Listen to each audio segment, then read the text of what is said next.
घरोघरी मातीच्या चुली या मालिकेच्या पुढील भागामध्ये आपल्याला बघायला मिळेल ऋषिकेश, सारंग आणि सौमित्र हे पतंग उडवत असतात आणि सारंग पतंग उडवताना तो पतंग उडवण्याच्या नादामध्ये पाय घसरून पडणार. इतक्यात ऋषिकेश त्याला वाचवतो आणि मग ऋषिकेश सारंगला म्हणतो, धुंदीमध्ये चालत असताना जरा मागे पुढे बघत जा सारंग, नाहीतर काय आहे, पाय घसरून तोंडावर पडण्याची शक्यता जास्त असते. तर तिकडे अवंतिकानं सगळ्यांच्या मनाविरुद्ध जानकीला तिळव्याला बोलवलेलं असतं आणि मग जानकी सुद्धा अवंतिकाच्या आनंदासाठी तिळव्याला आणि हळदी कुंकवाला जायला तयार झालेली असते. पण मग तिथं आलेल्या जानकीचा परत कसा अपमान करायचं ह्याचं प्लॅनिंग आजीचं आणि ऐश्वर्याचं चालू असतं.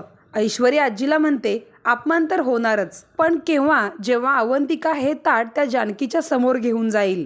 तर तिकडे जानकीला आलेलं बघून अवंतिका फारच खुश झालेली असते.